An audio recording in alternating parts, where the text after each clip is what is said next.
इस video lecture में हम समझने का प्रयास करेंगे कि किशोरावस्था क्या होती है, किशोरावस्था की क्या अवधि होती है, किशोरावस्था को किन उपनामों से भी जाना जाता है और किशोरावस्था की कौन कौन सी विशेषताएं होती हैं और किशोरावस्था के बालकों की कैसी शिक्षा व्यवस्था रहनी चाहिए। तो अगर हम बात करें किशोरावस्था की, तो किशोरावस्था की अवधि जो होती है 12 से 18 वर्ष तक की, यानी बच्चों की 12 से 18 वर्ष तक की आयु को हम जो है किशोरावस्था के नाम से जानते हैं। यानी अगर कोई बालक 12 से 18 वर्ष की आयु के मध्य उसकी है तो 12 से 18 वर्ष तक की जो उसकी अवस्था होती है उस अवस्था को किशोरावस्था कहा जाता है। किशोरावस्था को कई उपनामों से भी जाना जाता है, जैसे कि इसे जीवन की जटिल अवस्था कहते हैं। क्यों कहते हैं हम इसे अभी समझेंगे। इसे तूफान की अवस्था कहा जाता है। किशोरावस्था को ही संघर्ष की अवस्था कहा जाता है और किशोरावस्था को ही तनाव की अवस्था कहा जाता है। जटिल अवस्था क्यों कहा जाता है? क्योंकि किशोरावस्था के दौरान बच्चे में बहुत सारे संवेग जो हैं जन्म लेते हैं और वह समाज से जब इंटरेक्शन करता है तो उसके संवेगों और समाज के मध्य अंतःक्रिया जो है होती है, जिससे कभी जो है ज़्यादातर अवसरों पर जो उसके संवेग होते हैं और समाज से उसके संवेगों के मध्य क्लैश देखने को मिलता है। यानी उसके विचार और समाज के विचार कभी कभी मैच नहीं करते हैं। तो सबसे जटिल अवस्था जो है किशोरावस्था को बताया जाता है। तूफान की अवस्था, इस अवस्था में बच्चे के अंदर कई संवेग जन्म लेते हैं और संवेग जो होते हैं वो तीव्र गति से प्रकट होने लगते हैं।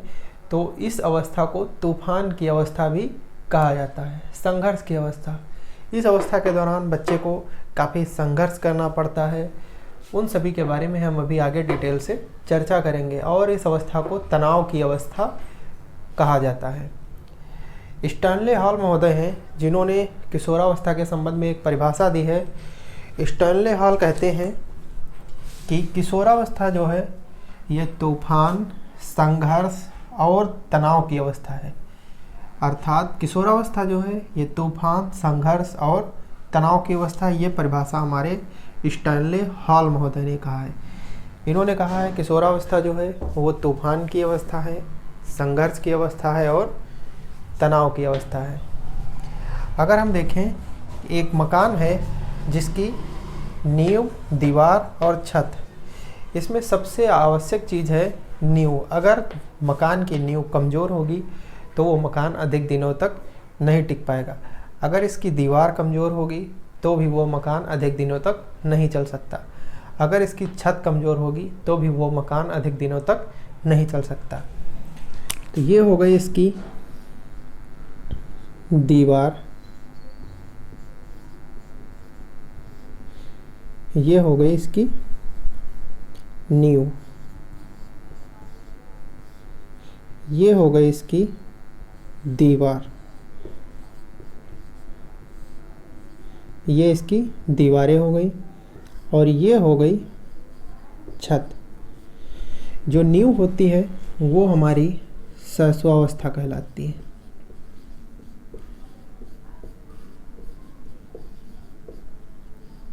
यानी कि जिस प्रकार मकान की अगर नींव कमज़ोर होती है तो वो मकान अधिक दिनों तक नहीं चल सकता, इसी प्रकार अगर एक बच्चे की सहस्वावस्था में उसका विकास सही तरीके से नहीं हो पाया तो फिर वो बालक अच्छे तरीके से नहीं जो है परफॉर्म कर पाएगा।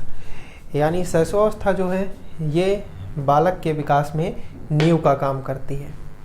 दीवारें जो होती हैं ये नींव बनने के बाद बनती हैं मकान में। तो दीवारें जो होती हैं ये हमारा, दीवारें जो हैं ये हमारा बाल्यावस्था का काम करती हैं।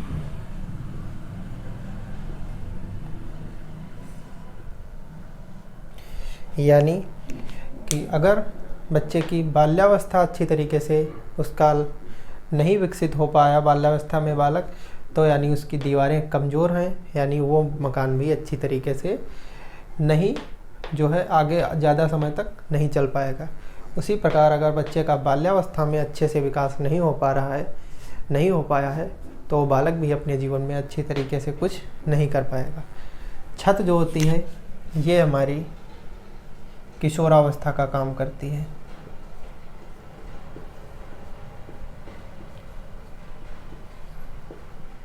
किशोरावस्था, छत जो होती है इसे हम मान सकते हैं किशोरावस्था। जैसे कि एक मकान में अगर छत उसकी मजबूत नहीं है तो वो जल्दी से ही मकान ख़राब होने लगेगा, यानी वो जर्जर हो जाएगा। उसी प्रकार अगर बच्चे की किशोरावस्था अच्छे ढंग से विकसित नहीं है तो उस बच्चे का जो है विकास अच्छा नहीं होगा आगे चल के, और वह बच्चे का विकास जो है धीरे धीरे पतन की ओर जाने लगेगा।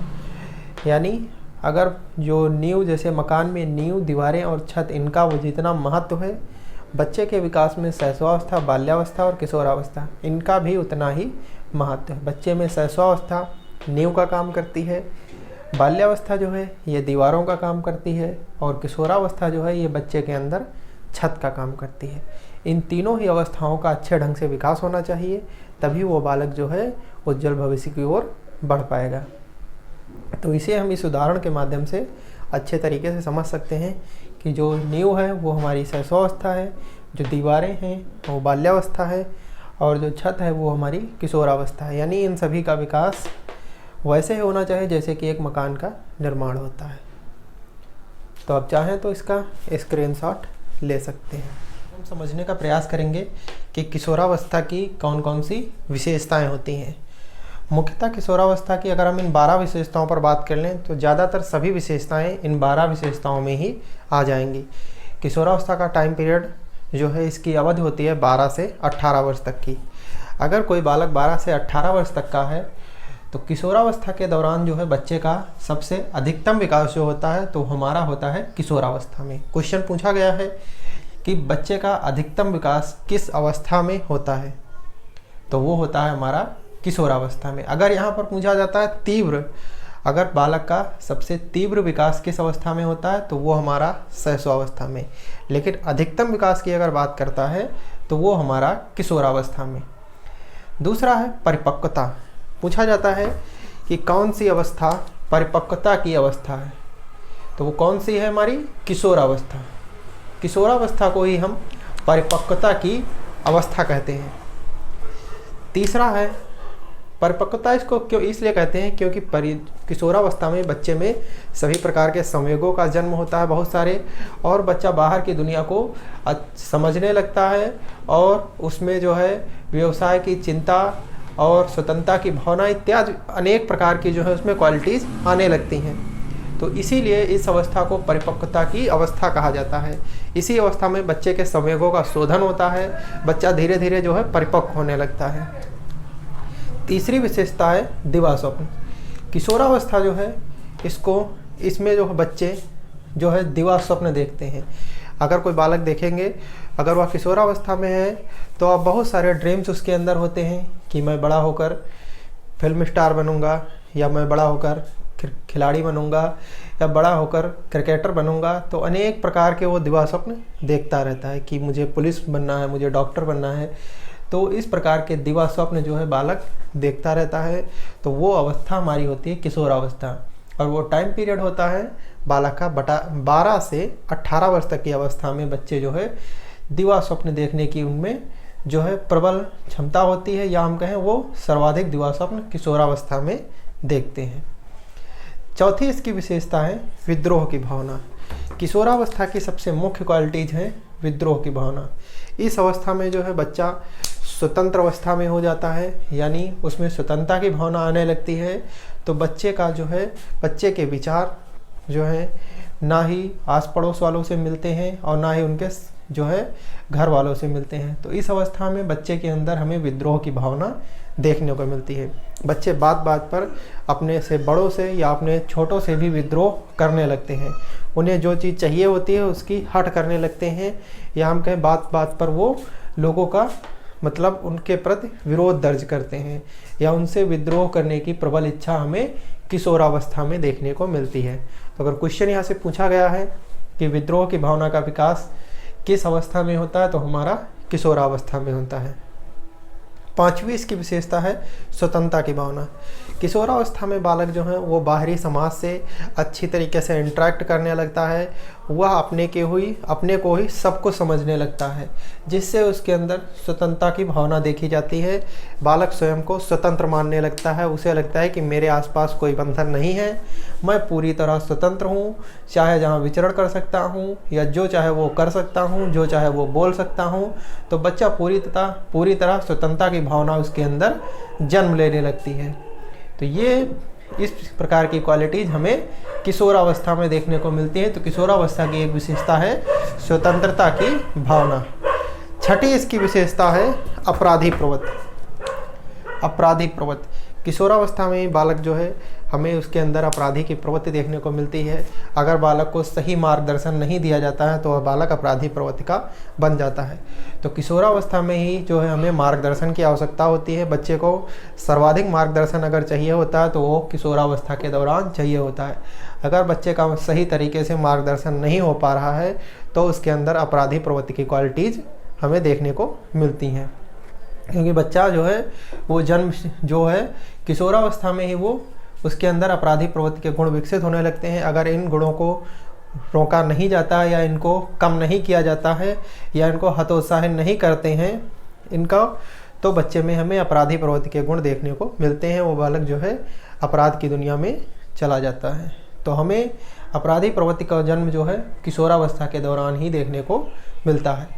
अगर बच्चे की किशोरावस्था सही तरीके से विकसित हो रही है, उसका सही तरीके से मार्गदर्शन हो रहा है, सही तरीके से विकास हो रहा है, तो बच्चे के अंदर अपराधी प्रवृत्ति की जो क्वालिटीज़ हैं वो दब जाती हैं और बच्चे का विकास सही दिशा में चलता रहता है। 7वीं विशेषता है इस अवस्था की व्यवसाय की चिंता। ये बहुत ही अच्छी विशेषता है। किशोरावस्था के दौरान ही जब बच्चे की जो 12 से 18 वर्ष तक की अवधि होती है, 12 से 18 वर्ष, तो इस दौरान ही बच्चे में व्यवसाय की चिंता जन्मने लगती है, क्योंकि बच्चे के जो हैं खर्चे बढ़ने लगते हैं। वह जो है अपने मित्रों सहपाठियों के साथ खर्चे करता है या उसे डेली के खर्चे जो है बढ़ने लगते हैं, जिसके कारण उसे जो है पैसों की ज़रूरत होती है। तो बच्चा कोई ना कोई व्यवसाय की चिंता उसे सताने लगती है कि अगर मेरे पास कोई व्यवसाय होगा तो मुझे मेरे पैसों की आपूर्ति जो है पूर्ति मेरे व्यवसाय से हो जाएगी। तो व्यवसाय की चिंता जो है ये किशोरावस्था में ही बच्चे के अंदर देखी जाने लगती है। अगली क्वालिटीज़ है हमारी आत्म प्रदर्शन। किशोरावस्था के दौरान ही बच्चे में आत्म प्रदर्शन की क्वालिटीज़ देखी जाती हैं। बच्चा जो होता है वो सोचता है कि मैं भी कुछ करके दिखाऊं, यानी मैं भी स्वयं को प्रकट करके दिखाऊं कि मेरे अंदर कौन सी क्षमताएं हैं या कौन से गुण हैं। तो बच्चा जो है इस अवस्था में ही उसके अंदर आत्म प्रदर्शन की गुण जो है विकसित होता है। बच्चा सोचता है कि मैं फिल्म स्टार बनूं, मैं क्रिकेटर बनूं, मैं बैडमिंटन टेनिस प्लेयर बनूं, या मैं वो डॉक्टर बनूं, इंजीनियर बनूं। तो आत्म प्रदर्शन की सबसे ज़्यादा क्वालिटीज़ जो हैं वो हमारी किशोरावस्था में देखने को मिलती हैं। तो यही वो अवस्था होती है जब बच्चा स्वयं को प्रदर्शित करने के प्रबल इच्छा रखता है या प्रबल प्रयास करता है। जो इस किशोरावस्था की अगली विशेषता है वो है सामाजिक कार्यों में रुचि। किशोरावस्था के दौरान ही बालक जो है ये वो अवस्था होती है जब बालक सामाजिक कार्यों में रुचि लेने लगता है। अगर कोई भी प्रकार का कोई सामाजिक कार्य हो रहा है, स्कूल में कोई फंक्शन हो रहा है, तो इस दौरान बच्चा जो है उसमें पार्टिसिपेट करता है। अगर कोई सामाजिक मीटिंग या कोई संगठन चल रहा है तो बच्चे उसमें जो है सक्रिय रूप से भागीदार बनते हैं। और वो बच्चे की अवधि होती है 12 से 18 वर्ष, यानी वो किशोरावस्था के दौरान ही बच्चे जो हैं किसी भी सामाजिक कार्यों में भागीदार होने लगते हैं। तो किशोरावस्था की हमारी अगली विशेषता है सामाजिक कार्यों में रुचि लेना। तो यहाँ पर बच्चे जो है सामाजिक कार्यों में रुचि लेने लगते हैं। किशोरावस्था की हमारी अगली विशेषता है समायोजन का अभाव। बहुत ही इम्पॉर्टेंट है, यहाँ से क्वेश्चन पूछा गया है कि समायोजन का अभाव किस अवस्था में हमें सर्वाधिक देखने को मिलता है। तो किशोरावस्था ही वो अवस्था है जहाँ पर बच्चे में समायोजन का अभाव मिलता है, यानी कि एडजस्टमेंट बच्चे नहीं कर पाते हैं। अगर बच्चों को कुछ अपरिचित लोगों के मध्य में अगर बच्चे जाते हैं जिनसे बच्चों का पहले से परिचय नहीं है, उनके मध्य अगर बच्चे जाते हैं तो वो स्वयं को समायोजित नहीं कर पाते हैं, यानी वहाँ पर वो एडजस्टमेंट अपना नहीं कर पाते हैं। जैसे कि अगर 100-150 लोग हैं, और बच्चा उन्हें, अगर बालक उन लोगों को कभी भी देखा नहीं है, उनसे मिला नहीं है, अगर उन लोगों के बीच बच्चा जाएगा, वहाँ पर बैठेगा, तो वह स्वयं को उनके मध्य समायोजित नहीं कर पाएगा। अगर वह 10-50 लोग जो जिनको वह जानता है अपने कक्षा के बच्चों को, उनके बीच जाता है तो वह अच्छी तरीके से समायोजन कर लेता है, लेकिन अपरिचित लोगों के मध्य अगर जाता है तो वह अपना समायोजन नहीं कर पाता है। तो सबसे ज़्यादा समायोजन का अभाव हम किशोरावस्था में देखते हैं। तो समायोजन का अभाव ये बहुत इम्पॉर्टेंट विशेषता है किशोरावस्था की, और ये अवधि हमारी होती है 12 से 18 वर्ष के दौरान। किशोरावस्था की जो अगली विशेषता है वो है मार्गंतीकरण की आवश्यकता। बहुत इम्पॉर्टेंट है। और 12वीं है संवेगात्मक सहायता। मार्गंतीकरण मतलब, इसको मार्गंतीकरण मतलब कि बच्चे को जो है यहाँ पर उसको एक दिशा चाहिए होती है, यानी उसको मार्ग दिखाने की सबसे ज़्यादा आवश्यकता होती है, तो वो किशोरावस्था में होती है। और संवेगात्मक सहायता मतलब बच्चे को संवेगों को शोधन के लिए सबसे ज़्यादा सहायता किशोरावस्था में चाहिए होती है। इसके संबंध में जो है मार्गंतीकरण के संबंध में फ्रायड महोदय जो थे, एक हमारे थे फ्रायड ने एक शब्द प्रयोग किया है, उसका नाम है अल्ट्रेशन। फ्रायड ने एक शब्द प्रयोग किया है मार्गंतीकरण के लिए, उसको इंग्लिश में कहते हैं अल्ट्रेशन। बहुत ही इंपॉर्टेंट शब्द है। फ्रायड महोदय ने कहा कि बच्चे को जो है मार्गंतीकरण की आवश्यकता होती है, अर्थात अल्ट्रेशन को जो उन्होंने इसकी व्याख्या की अल्ट्रेशन शब्द की, फ्रायड ने कहा कि बच्चे को जो है किशोरावस्था के दौरान ही बच्चे को सबसे ज़्यादा उसको संवेगात्मक सहायता की आवश्यकता होती है। यानी मार्गंतीकरण को उन्होंने डिफाइन किया, उन्होंने कहा कि बच्चे को सबसे ज़्यादा संवेगात्मक सहायता किशोरावस्था के दौरान बच्चे को सबसे ज़्यादा संवेगात्मक सहायता की आवश्यकता होती है। तो ये उन्होंने बताया फ्रायड महोदय ने। अल्ट्रेशन का मतलब होता है कि जैसे कि बच्चा इस दिशा में जा रहा होता है, ये दिशा, और हमें उसे सही दिशा दिखानी होती है, जैसे कि ये दिशा उसकी सही वाली दिशा है। बच्चे को जाना इस दिशा में चाहिए, लेकिन वो जा इस दिशा में रहता हो। ये एक जो बालक है, इस दिशा में बालक जा रहा होता है, तो हमें उसके संवेगों में शोधन करके या उसको संवेगात्मक रूप से सहायता देके उसके संवेगों को, यानी उसको जब हम संवेगात्मक रूप से सहायता देंगे तो बच्चा गलत रास्ते पर ना जाकर सही रास्ते पर जाने लगेगा। यानी हम उसको सही मार्ग दिखाना पड़ेगा। वो कब दिखाना पड़ेगा? किशोरावस्था के दौरान। तो किशोरावस्था के दौरान बच्चे को सही मार्ग की आवश्यकता होती है। फ्रायड महोदय ने इसके लिए एक शब्द प्रयोग किया, अल्ट्रेशन। तो इसका आप स्क्रीनशॉट ले लीजिए।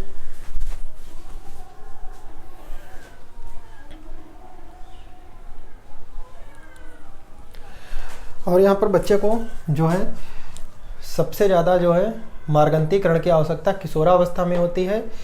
इसको संवेगात्मक मार्गंतीकरण को ही हम कहते हैं संवेगात्मक सहायता। इसको ही हम कहते हैं संवेगात्मक सहायता। यानी बच्चे को जो है हम उसको संवेगात्मक सहायता दें ताकि वह अपनी ऊर्जा को जो है सही दिशा में लगा सके, ना कि गलत दिशा में।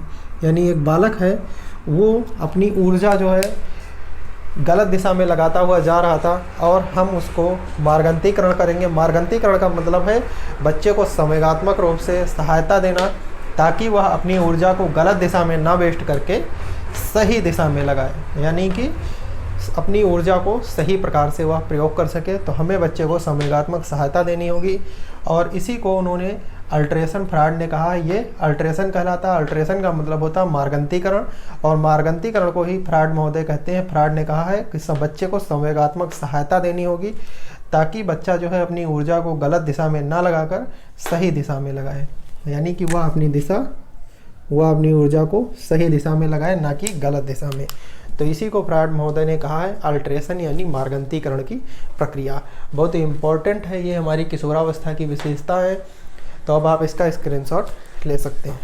समझने का प्रयास करेंगे कि किशोरावस्था के दौरान बच्चे की शिक्षा व्यवस्था किस प्रकार की होनी चाहिए।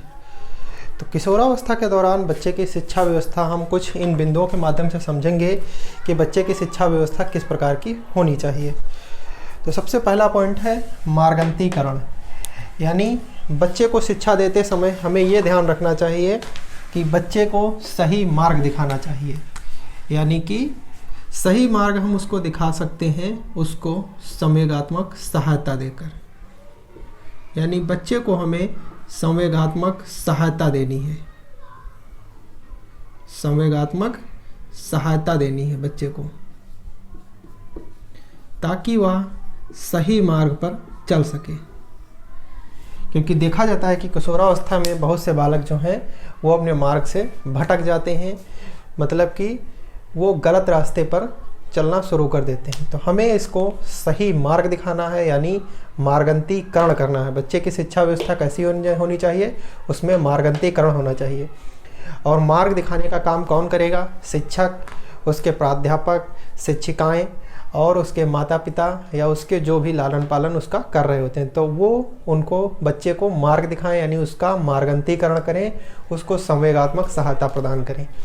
इसी के संबंध में हमारे फ्रायड महोदय थे, अभी हमने समझा था इनके बारे में लेकिन फिर से समझ ले रहे हैं। फ्रायड जो थे, इन्होंने कहा, एक शब्द इन्होंने प्रयोग किया और उसका नाम है अल्ट्रेशन। उस शब्द का नाम है अल्ट्रेशन। फ्रायड ने कहा, अल्ट्रेशन को ही हम कहते हैं मार्गंतीकरण। फ्रायड ने कहा कि बच्चे को सबसे ज़्यादा मार्गंतीकरण की आवश्यकता किशोरावस्था में होती है। यानी अगर हम इसको देखें कि बच्चा जो है इस मार्ग में मतलब चलता चला जा रहा है, ये मार्ग उसका है, इस मार्ग में वो जा रहा है, लेकिन हमें बच्चे को जो है सही मार्ग दिखाना है, यानी उसके मार्ग में शोधन करना है।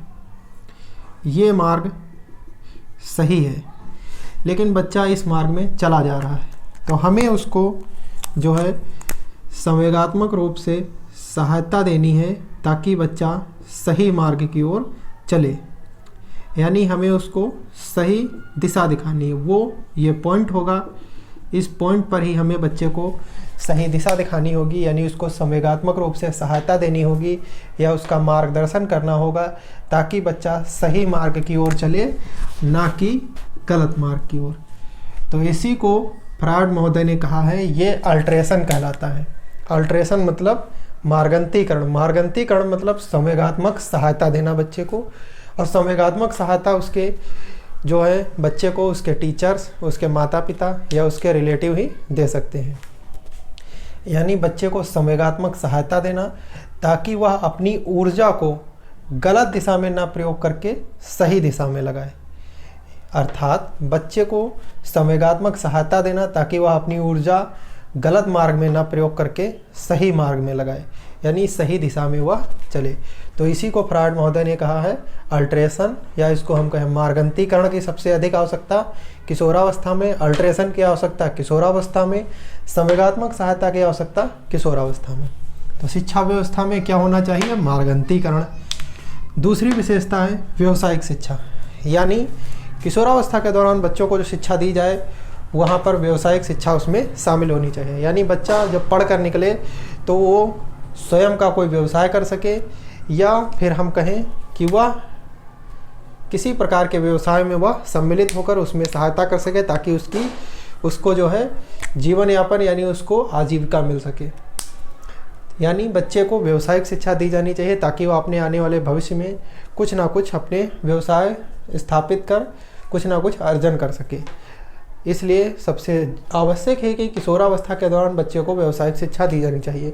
इसी कारण जो नई शिक्षा नीति आई है, जो नई शिक्षा नीति 2020, उसमें ये कहा गया है कि हमें 6 से 8 तक के बच्चों को ही व्यावसायिक शिक्षा देनी है, यानी उनको व्यवसाय की शिक्षा देनी है ताकि वो अपने आने वाले भविष्य में अगर कोई रोज़गार उन्हें नहीं मिलता है तब भी वो अपना जो है कोई ना कोई व्यवसाय स्थापित करके वो अपना जीवन यापन कर सकें। तो व्यावसायिक शिक्षा होनी चाहिए हमारी किशोरावस्था के दौरान। तीसरी है हमारी धार्मिक शिक्षा, बहुत इम्पोर्टेंट है। यानी बच्चे की शिक्षा व्यवस्था में उसे सभी धर्मों की शिक्षा दी जानी चाहिए, अर्थात वह किसी भी धर्म के प्रति कोई भेदभाव ना रखे और ना ही ऊंच नीच की उसके मन में कोई विचार हो। उसे सभी धर्मों को बराबर रूप से पालन करना सिखाया जाना चाहिए कि सभी धर्म जो हैं समान हैं, किसी भी धर्म में कोई अंतर नहीं है और जिस धर्म मतलब सभी धर्मों को हमें समान इक्वल मानना है तो उसे धार्मिक शिक्षा भी दी जानी चाहिए, वो हमें किशोरावस्था के दौरान दी जानी चाहिए। चौथी है यौन शिक्षा। इस किशोरावस्था के दौरान बच्चों को यौन शिक्षा की भी जानकारी दी जानी चाहिए, तो इसे भी पाठ्यक्रम में शामिल होना चाहिए। पांचवा है पाठ्य सहगामी क्रियाएं। पाठ्य सहगामी क्रियाओं को हम एक्स्ट्रा करिकुलम एक्टिविटीज़ कहते हैं, यानी जो कक्षा शिक्षण हो रहा है उसके साथ साथ बच्चों का भ्रमण कराया जाना चाहिए, उनको खेल कूद इत्यादि कराया जाना चाहिए। स्कूल में प्रतियोगिताओं का आयोजन किया जाना चाहिए, वृक्षारोपण का कार्यक्रम चलाया जाना चाहिए, गीत संगीत का आयोजन किया जाना चाहिए, क्रियाकलाप विभिन्न कराए जाने चाहिए, एनसीसी के कार्यक्रम जो है होने चाहिए, स्काउट गाइड भी होना चाहिए। तो एक विद्यालय के अंदर एक मतलब स्कूल के अंदर भ्रमण, खेल कूद प्रतियोगिता, क्रिकेट, टेनिस, बैडमिंटन, वृक्षारोपण, गीत संगीत, नाटक, क्रियाकलाप, एनसीसी, स्काउट गाइड, ये सभी चीज़ें एक कक्षा शिक्षण में होनी चाहिए, यानी कि एक्स्ट्रा करिकुलम एक्टिविटीज़ जो हैं ये हमारे विद्यालय में होनी चाहिए। तो ये सभी शिक्षा व्यवस्था का भाग होनी चाहिए, वो भी किशोरावस्था के दौरान। छठी है चुनौतीपूर्ण कार्य देना। छठी विशेषता जो है चुनौतीपूर्ण कार्य देना, यानी कि किशोरावस्था के दौरान बच्चों को हमें चुनौतीपूर्ण कार्य देना चाहिए, जैसे कि डांसिंग, ड्राइंग, सिंगिंग, प्लेइंग। जिस भी बच्चे का जिस भी कार्य में उसको इंटरेस्ट हो, जैसे किसी को डांसिंग में है, किसी को ड्राइंग में है, कुछ बच्चों को सिंगिंग में है, कुछ को प्लेइंग यानी खेल में है। तो जिस भी बच्चे का जिस में भी इंटरेस्ट होगा वो बच्चा उसमें शामिल होगा। जिसको डांस करना अच्छा लगेगा वो डांस में शामिल होगा। अर्थात हमें चुनौतीपूर्ण कार्य देना चाहिए, क्योंकि किशोरावस्था में बच्चे जो है बहुत सारी इधर उधर की बातें करते हैं या बहुत सारी हम कहें बेफजूल के कार्यों में व्यस्त रहते हैं। तो हमें उन्हें चुनौतीपूर्ण कार्य देना है ताकि बच्चे जो है हमेशा व्यस्त रहें, यानी किसी ना किसी कार्य में, और वो कुछ ना कुछ सीख सकें जो कि उनके भविष्य में काम आ सके। तो हमें उन्हें डांसिंग के लिए प्रेरित करना है, ड्राइंग के लिए, सिंगिंग के लिए, प्लेइंग के लिए, अर्थात कोई ना कोई उन्हें चुनौतीपूर्ण कार्य देना है। तो ये सारी शिक्षा व्यवस्था जो है किशोरावस्था के दौरान शिक्षा व्यवस्था में ये सभी चीज़ें शामिल होनी चाहिए, तभी जाके हमारी शिक्षा व्यवस्था जो है किशोरावस्था के दौरान अच्छी होगी। तो अगर इन सभी चीज़ों को हम किशोरावस्था की शिक्षा व्यवस्था में शामिल करते हैं तो किशोरावस्था के दौरान एक बच्चे का जो है पूर्ण रूप से विकास हो सकेगा। अब आप चाहें तो एक यहाँ पर जो है फ्रॉड को हमें याद रखना है। फ्रॉड बहुत इंपॉर्टेंट, इनका शब्द अल्ट्रेशन है, यानी मार्गंतीकरण की आवश्यकता किशोरावस्था में, संवेगात्मक सहायता की आवश्यकता किशोरावस्था में, और ये सभी शिक्षा व्यवस्था में होनी चाहिए किशोरावस्था के दौरान। मार्गंतीकरण, संवेगात्मक सहायता, व्यावसायिक शिक्षा, धार्मिक शिक्षा, पाठ्य सहगामी क्रियाकलाएं, चुनौतीपूर्ण कार्य, ये सभी किशोरावस्था के दौरान शिक्षा व्यवस्था का भाग है। यहाँ से क्वेश्चन पूछे गए हैं। अब आप इसका स्क्रीनशॉट ले सकते हैं।